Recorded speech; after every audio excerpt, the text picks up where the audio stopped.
freeze that clip right there. You see that face? You see that man shaking his hands with Vice President Vance of the United States? That's the chairman of Munich Security Conference before his before picture. And this is that same happy man after the vice president's speech, literally breaking down in tears. After the speech of Vice President Vance on Friday, we have to fear that our common value base is not that common anymore. Let me conclude, and this becomes difficult.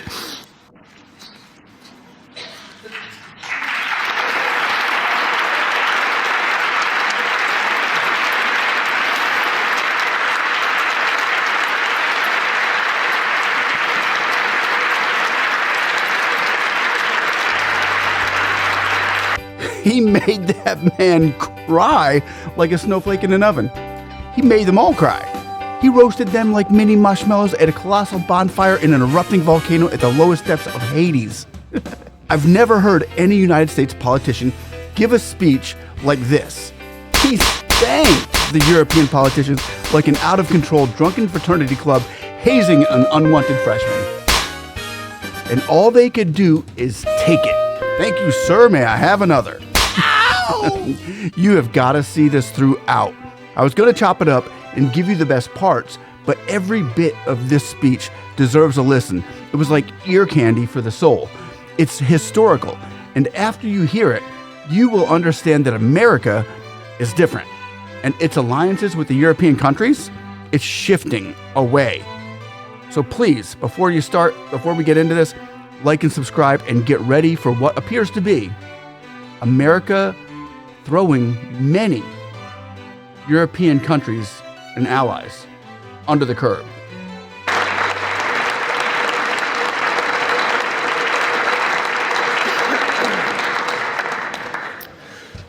We're happy to be here. And, one of the things that I wanted to talk about today is, of course, our shared values. I hope that's not the last bit of applause that I get, but... Whoa, okay. I'm going to stop it right there, but we're going to continue this much further without interruption. Trust me. But I just got to point this out. They're all laughing at what he said. But what he said, actually, he meant. And they're all laughing and thought that he was joking there. But that was pretty much the last bit of applause that he did get.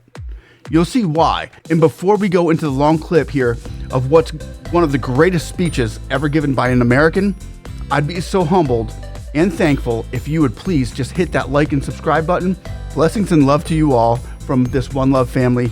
And for this speech here, you just might want to grab a drink and let's roll. But while the Trump administration is very concerned with European security and believes that we can come to a reasonable settlement between Russia and Ukraine, and we also believe that it's important in the coming years for Europe to step up in a big way to provide for its own defense, the threat that I worry the most about vis-a-vis Europe is not Russia, it's not China, it's not any other external actor. And what I worry about is the threat from within, the retreat of Europe from some of its most fundamental values, values shared with the United States of America.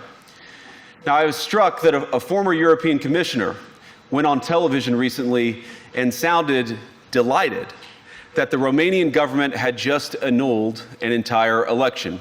He warned that if things don't go to plan, the very same thing could happen in Germany too. Now, these cavalier statements are shocking to American ears. For years, we've been told that everything we fund and support is in the name of our shared democratic values. Everything from our Ukraine policy to digital censorship is billed as a defense of democracy. But when we see European courts canceling elections and senior officials threatening to cancel others, we ought to ask whether we're holding ourselves to an appropriately high standard. And I say ourselves because I fundamentally believe that we are on the same team. We must do more than talk about democratic values, we must live them. Now, within living memory of many of you in this room, The Cold War positioned defenders of democracy against much more tyrannical forces on this continent. And consider the side in that fight that censored dissidents, that closed churches, that canceled elections. Were they the good guys? Certainly not. And thank God they lost the Cold War. They lost because they neither valued nor respected all of the extraordinary blessings of liberty. The freedom to surprise, to make mistakes, to invent, to build.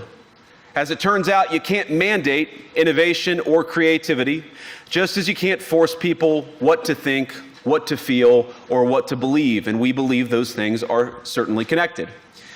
And unfortunately, when I look at Europe today, it's sometimes not so clear what happened to some of the Cold War's winners. I look to Brussels, where EU commissars warn citizens that they intend to shut down social media during times of civil unrest the moment they spot what they've judged to be, quote, hateful content. Or to this very country, where police have carried out raids against citizens suspected of posting anti-feminist comments online as part of, quote, combating misogyny on the internet, a day of action. I look to Sweden, where 2 weeks ago the government convicted a Christian activist for participating in Koran burnings that resulted in his friend's murder. And as the judge in his case chillingly noted, Sweden's laws to supposedly protect free expression do not, in fact, grant, and I'm quoting, a free pass to do or say anything without risking offending the group that holds that belief. And perhaps most concerningly, I look to our very dear friends, the United Kingdom, where the backslide away from conscience rights has placed the basic liberties of religious Britons in particular in the crosshairs. A little over 2 years ago, the British government charged Adam Smith Connor, a 51-year-old physiotherapist and an Army veteran, with the heinous crime of standing 50 meters from an abortion clinic and silently praying for 3 minutes. Not obstructing anyone, not interacting with anyone, just silently praying on his own. And after British law enforcement spotted him and demanded to know what he was praying for, Adam replied simply, it was on behalf of the unborn son he and his former girlfriend had aborted years before. Now, the officers were not moved. Adam was found guilty of breaking the government's new buffer zones law, which criminalizes silent prayer and other actions that could influence a person's decision within 200 meters of an abortion facility. He was sentenced to pay thousands of pounds in legal costs to the prosecution. Now, I wish I could say that this was a fluke, a one-off crazy example of a badly written law being enacted against a single person. But no, this last October, just a few months ago, the Scottish government began distributing letters to citizens whose houses lay within so-called safe access zones, warning them that even private prayer within their own homes may amount to breaking the law. Naturally, the government urged readers to report any fellow citizen suspected guilty of thought crime. In Britain and across Europe, free speech, I fear, is in retreat. And in the interest of comedy, my friends, but also in the interest of truth, I will admit that sometimes the loudest voices for censorship have come not from within Europe, but from within my own country, where the prior administration threatened and bullied social media companies to censor so-called misinformation. Misinformation like, for example, the idea that coronavirus had likely leaked from a laboratory in China. Our own government encouraged private companies to silence people who dared to utter what turned out to be an obvious truth. So I come here today not just with an observation, but with an offer. And just as the Biden administration seemed desperate to silence people for speaking their minds, so the Trump administration will do precisely the opposite, and I hope that we can work together on that. In Washington, there is a new sheriff in town, and under Donald Trump's leadership, we may disagree with your views, but we will fight to defend your right to offer it in the public square, agree or disagree. You notice how they ain't clapping no more. Now, He has literally just said, we're done with you. our alliance to protect democracy we don't see the same. We don't see eye to eye. We don't share the same values. You're going along with the Biden administration. We are opposite of that. So any of you all who want to continue this wokeness, continuing with the LGBTQ, the climate change, the craziness that's going on with misinformation, and if you don't say what our government says, we're going to cancel you on social media. We're not having that. He's literally calling you out on your government's going wacko, and the United States saying we're out. We're going totally different direction than where you're going. We want family values back. We want God in our country, and we want sanity back in our nation. And you guys are complete opposite of that because you're on the Biden trail. We saw what Biden did the last 4 years in the United States, and it was horrific. So it seems like the European governments have gone woke, and J.D. Vance ain't having it. So please leave your comments down below and chime in on this for us, guys. And once again, please like and subscribe as well. And we're going to continue watching the greatest American speech of 2025, without a doubt. We're at the point, of course, that the situation has gotten so bad that this December, Romania straight up canceled the results of a presidential election based on the flimsy suspicions of an intelligence agency and enormous pressure from its continental neighbors. Now, as I understand it, the argument was that Russian disinformation had infected the Romanian elections. But I'd ask my European friends to have some perspective. You can believe it's wrong for Russia to buy social media advertisements to influence your elections. We certainly do. You can condemn it on the world stage even. But if your democracy can be destroyed with a few $100,000 of digital advertising from a foreign country, then it wasn't very strong to begin with. Now, the good news is that I happen to think your democracies are substantially less brittle than many people apparently fear. And I really do believe that allowing our citizens to speak their mind will make them stronger still. Which, of course, brings us back to Munich, where the organizers of this very conference have banned lawmakers representing populist parties on both the left and the right from participating in these conversations. Now, again, we don't have to agree with everything or anything that people say. But when when political leaders represent an important constituency, it is incumbent upon us to at least participate in dialogue with them. Now, to many of us on the other side of the Atlantic, it looks more and more like old entrenched interests hiding behind ugly Soviet-era words like misinformation and disinformation, who simply don't like the idea that somebody with an alternative viewpoint might express a different opinion or, God forbid, vote a different way or, even worse, win an election. Now, this is a security conference, and I'm sure you all came here prepared to talk about how exactly you intend to increase defense spending over the next few years in line with some new target. And that's great, because as President Trump has made abundantly clear, he believes that our European friends must play a bigger role in the future of this continent. We don't think, you hear this term, burden sharing, but we think it's an important part of being in a shared alliance together that the Europeans step up while America focuses on areas of the world that are in great danger. But let me also ask you, how will you even begin to think through the kinds of budgeting questions if we don't know what it is that we're defending in the first place? I've heard a lot already in my conversations, and I've had many, many great conversations with many people gathered here in this room. I've heard a lot about what you need to defend yourselves from, and of course that's important. But what has seemed a little bit less... I gotta hear that again. Did you hear that? Wow. But let me also ask you, how will you even begin to think through the kinds of budgeting questions if we don't know what it is that we're defending in the first place? What are we defending is his question. What are we defending? You want us to help you out with security, but what are we defending? Are we defending your tyrannical government that's overthrowing the people? That's what he's saying. We are not with it. We are not going to defend what you're doing.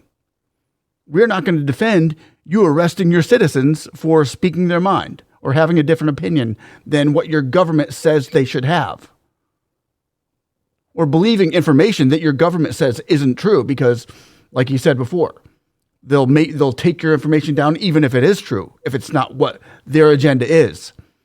So what he just said there is just boom, just blows them all away.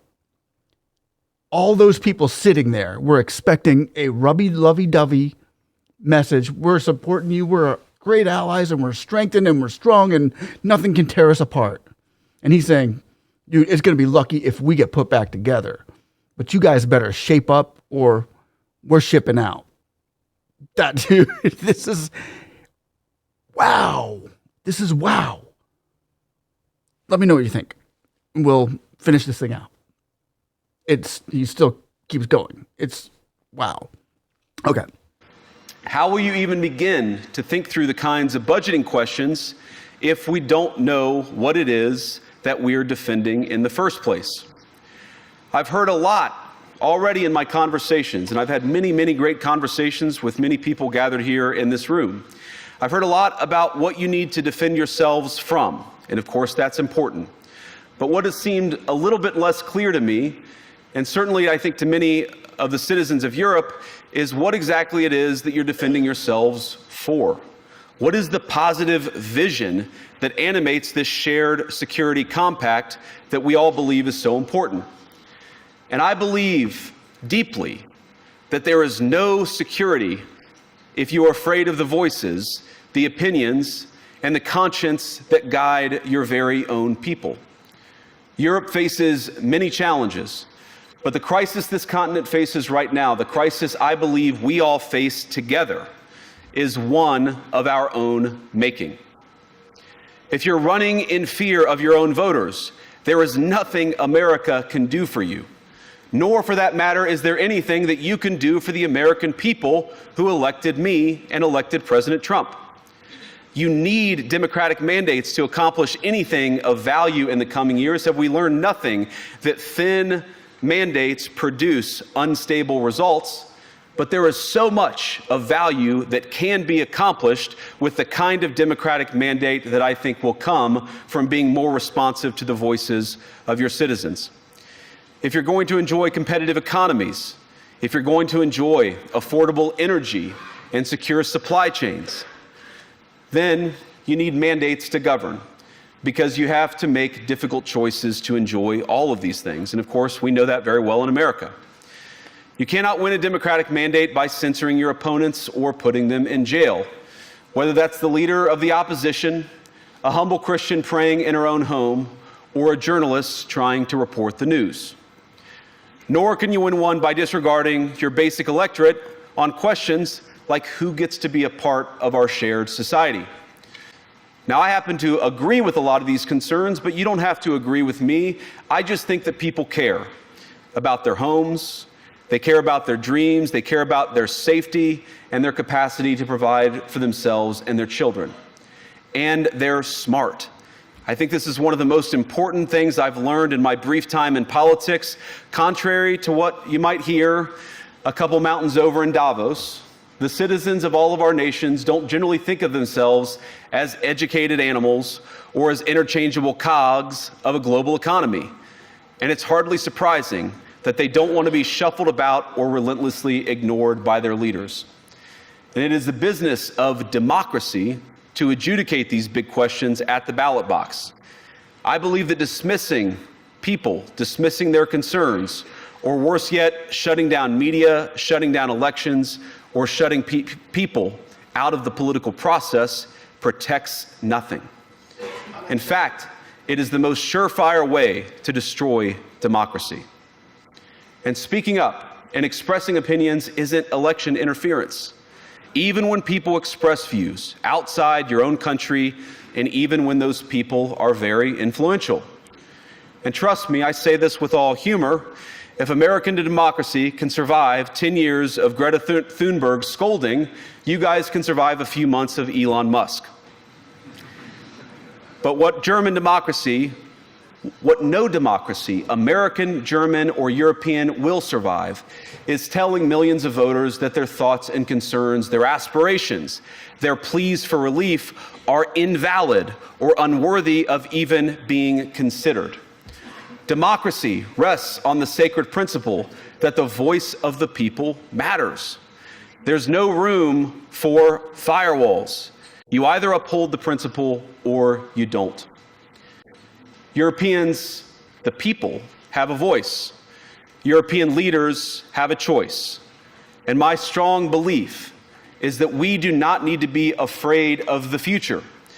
You can embrace what your people tell you, even when it's surprising, even when you don't agree. And if you do so, you can face the future with certainty and with confidence, knowing that the nation stands behind each of you. And that, to me, is the great magic of democracy. It's not in these stone buildings or beautiful hotels. It's not even in the great institutions that we have built together as a shared society. To believe in democracy is to understand that each of our citizens has wisdom and has a voice. And if we refuse to listen to that voice, even our most successful fights will secure very little. As Pope John Paul II, in my view, one of the most extraordinary champions of democracy on this continent or any other, once said, "Do not be afraid." We shouldn't be afraid of our people, even when they express views that disagree with their leadership. Thank you all. Good luck to all of you. God bless you. Now, usually after a speech like that, the United States, whoever the speaker, gets a standing ovation. Half the people, not even half the people, clap for him.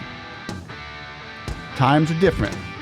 Europe, France, Germany, UK, England, times are different. All of those who are jumping on that far left wing bandwagon, it's over. And this isn't just a 4-year gig here, ladies and gentlemen. This is the new and improved United States of America, given to you right now, with J.D. Vance, the Vice President, being the voice of America. Let me know what you think down below. I want to thank you all for watching. One love. Be blessed. God is good. We'll see you on the next one. Bye-bye.